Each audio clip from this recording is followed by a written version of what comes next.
Welcome to Lady E's Dark Tales. What would you do if a seemingly innocent kids game started showing signs it knew who you were before you ever played it? Tonight's tale explores the chilling depths of cursed code and haunted digital worlds, where an OBS motion alert reveals a shadowy presence staring not at your avatar, but at you. Dim the lights, unplug your webcam, and make sure no one's watching over your shoulder, and let's explore a tale I call Adopt Me, the Watcher in the Code. I woke up with sunlight stabbing through my blinds and my neck screaming in protest from sleeping in my desk chair. That's when I noticed the OBS icon flashing in the corner of my monitor. Motion detection alert. 12-second clip recorded. 3:17 a.m. I had never set up motion detection alerts. The clip showed grainy footage of my desk, lit only by the monitor's glow and streetlight filtering through my window. There I was, slumped unconscious in my chair, mouth open, completely vulnerable. And on the main monitor, Roblox was running, not the launcher. Fully loaded into a place I thought I'd deleted forever. The camera view was low, as if seen through a child's eyes. My inventory was open, stark and empty except for one slot. The Soulbound Egg sat there, matte black with hairline cracks pulsing their sick red rhythm. But the label had changed, the text shimmering and dark. Hatch me again. This time, stay.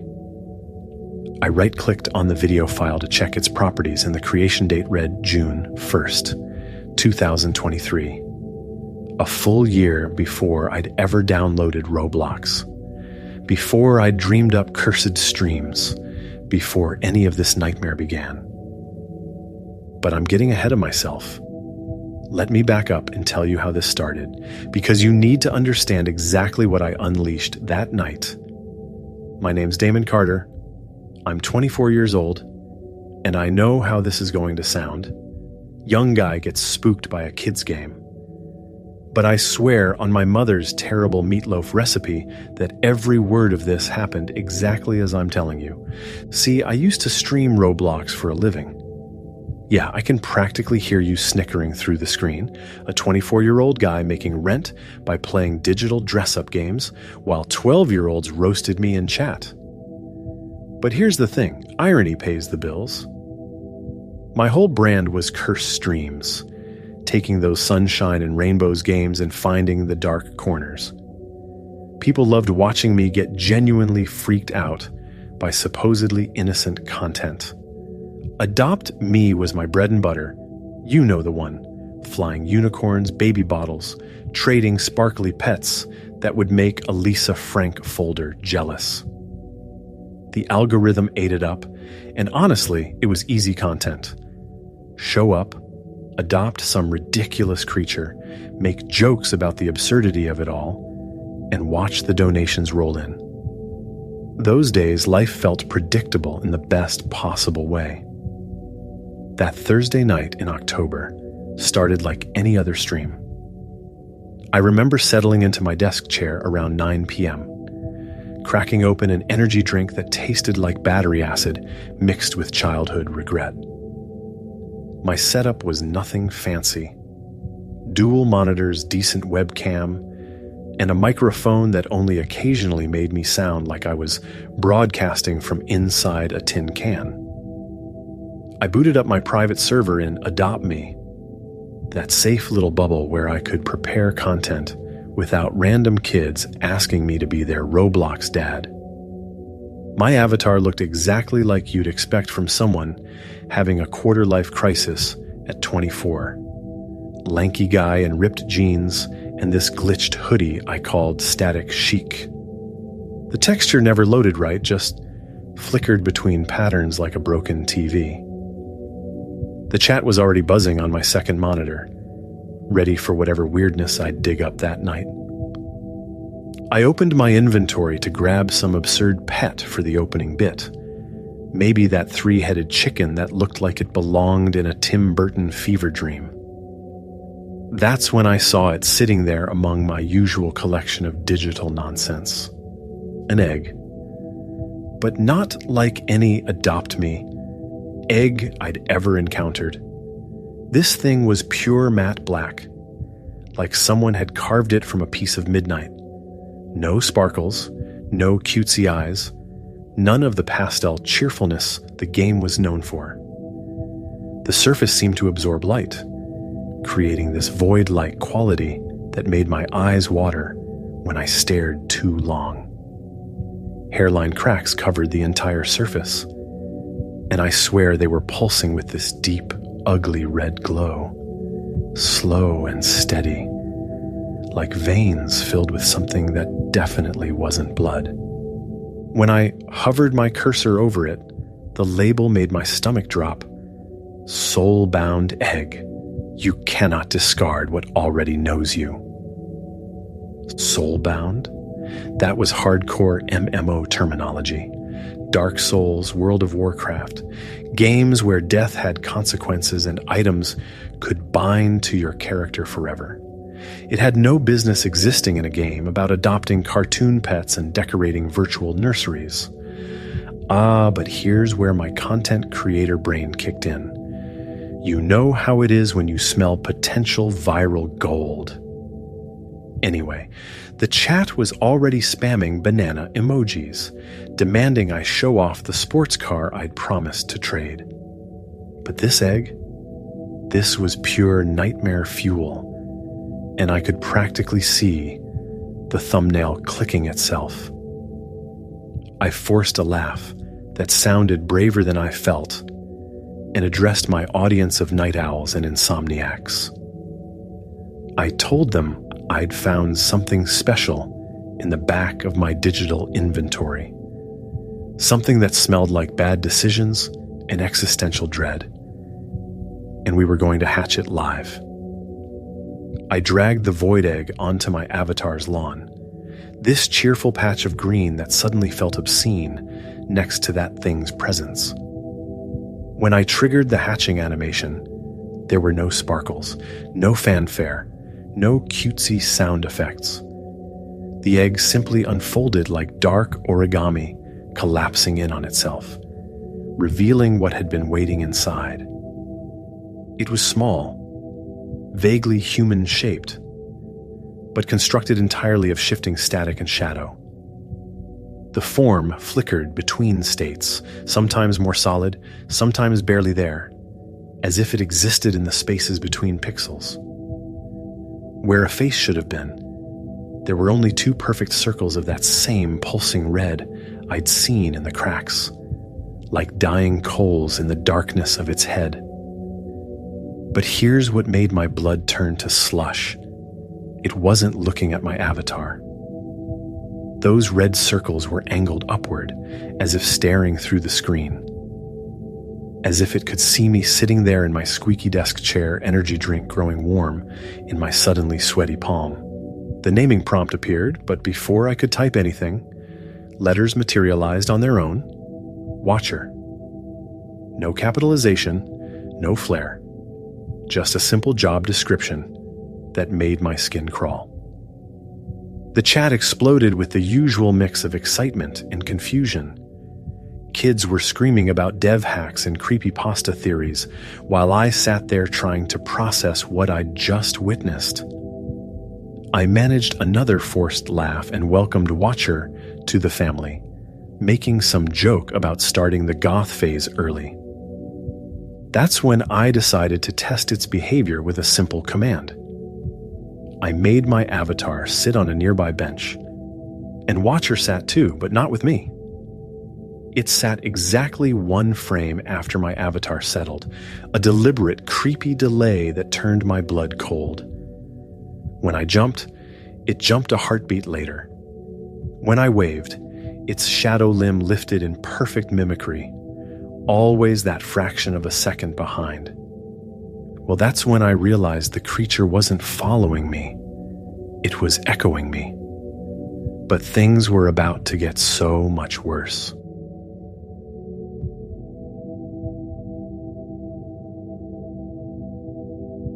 I teleported to the Trade Plaza, that chaotic marketplace where players gathered to swap their prized possessions. The usual scene greeted me. Blinding neon signs, music blasting from every direction, avatars performing elaborate dances while shouting about rare pets. I pushed through the crowd with Watcher gliding silently behind me. That patch of condensed darkness, always one frame late, like a digital shadow that had learned to think for itself. I spotted someone showing off a ridiculously sparkly dragon, perfect for demonstrating whatever cursed mechanics this thing might have. I sent them a trade request, and when the familiar window popped up, I dragged Watcher into my offering slot. Those red eyes flared brighter. The game stopped. Not lagged, stopped. The entire chaotic plaza froze mid-motion. Players hung suspended mid-jump, mid-shout, mid-backflip. The cacophony of music and chatter died instantly, replaced by this awful, low-frequency hum that vibrated through my headphones and into my skull.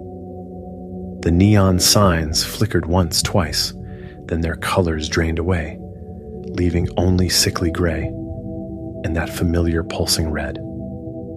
My heart hammered against my ribs as I glanced at my second monitor.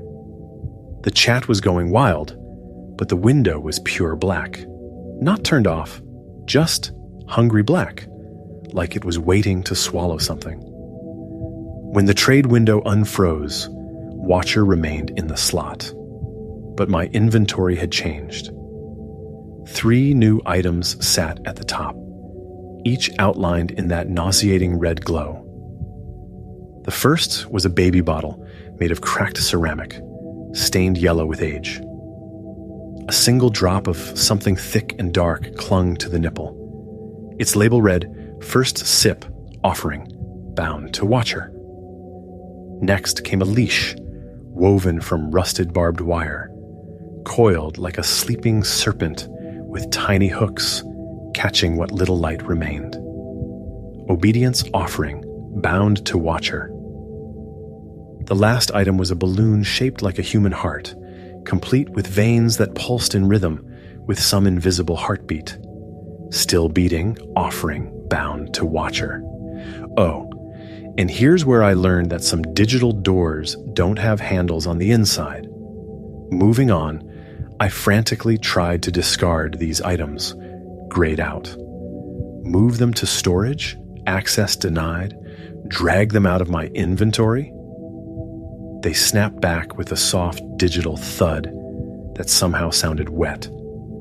I slammed the cancel button, hammered escape, typed every emergency command I knew. Nothing responded.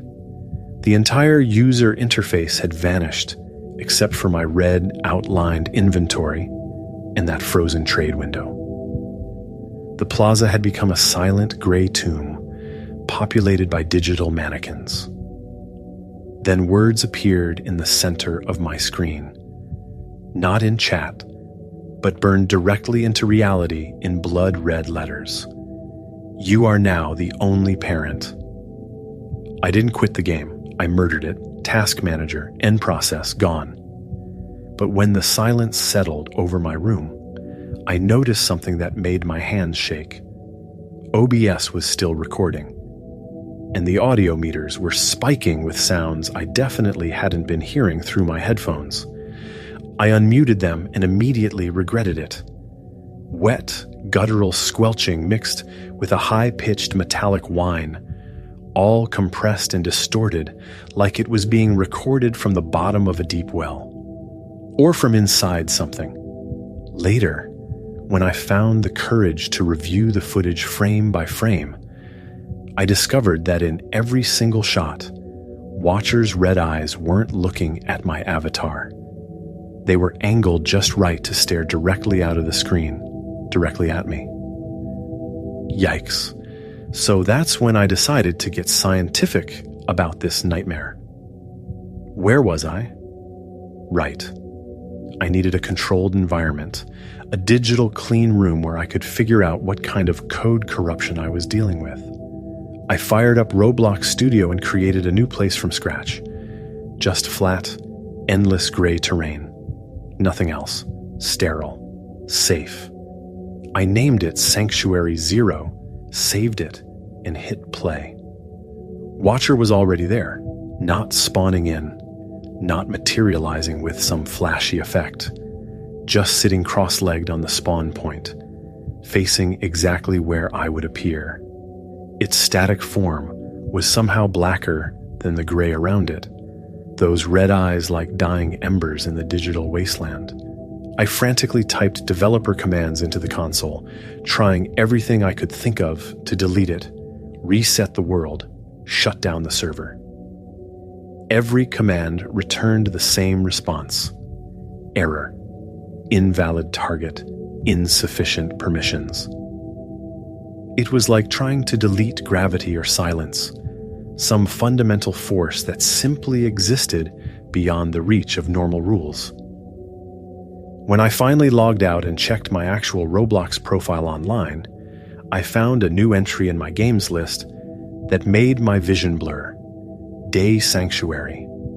The thumbnail was a grainy, low-resolution image of my bedroom door. My real bedroom door, photographed from the hallway outside. I clicked play with ice in my veins and found myself back in that gray void. But now, there was something new behind Watcher. A gravestone, simple and blocky, with the word Father etched in jagged letters across its surface. The place description, which had been empty moments before, now displayed words that seemed to write themselves as I watched. He left me once. He won't again. I slammed the laptop shut so hard I thought I might have cracked the screen. Well, that's when I went full scorched earth on this thing. Anyway, I spent the next 2 days purging every trace of Roblox from my system. Uninstalled everything, dug through hidden folders, cleared caches, reset my router, ran every virus scan known to humanity. The results were always the same, clean. Always clean. Exhaustion finally claimed me after 48 hours of digital paranoia. I must have collapsed in my chair, which brings me back to where this story started. Waking up to that impossible video file, that timestamp that broke reality itself. The room seemed to warp around me as the implications sank in. The desk, the chair, my entire setup. Everything felt thin, fake, like a stage constructed for this moment. The only real things were those pulsing red veins burned into my retinas, and the crushing weight of understanding settling over me like a burial shroud. It had never been in the game, it had been in the machine from the beginning, waiting in the dark spaces between ones and zeros, waiting for me to find it, waiting for me to become what it needed. Father. And somewhere in that gray digital wasteland, I know it's still sitting there, still waiting, still patient, because it has all the time in the world, and now it knows exactly where I live. Yikes. And that's why I'm telling you this story instead of streaming tonight. Moving on. Well, actually, I'm not moving on. I can't. Because every time I close my eyes, I see those red circles staring back at me. And I hear that wet, guttural sound echoing from somewhere just beyond the edge of hearing. The worst part? I keep catching myself reaching for the power button. Some part of me wants to boot up that gray wasteland one more time, just to see if it's still there. Just to see if those two words are still floating in the digital void. Hatch me again. But I know that if I do, if I give in to that curiosity, I'll never find my way back to this world. Because there are some digital doors that only open one way, and some parents who never get to leave their children behind. So that's my story. That's why I haven't streamed in 3 weeks. Why I jump every time my computer makes a sound. why I sleep on the couch instead of at my desk. Because somewhere in the space between pixels and dreams, something that calls itself Watcher is still sitting in that gray wasteland, patient as the grave, waiting for its father to come home. And the terrible truth is, I think part of me wants to. And so we have reached the conclusion of this chilling digital horror story. A forgotten egg, a cursed entity, and a shadow that moves one frame behind. Was it truly just corrupted code, or something older hiding in the spaces between pixels? Would you be brave enough to revisit that grey wasteland? Tell us, have you ever felt watched through your screen? If this haunted game tale left a mark on your sanity, hit that like button, comment below, and subscribe for more tech-based terrors. Until next time, sweet screams, my lovelies. And remember, some children never stop waiting for their parents to come home.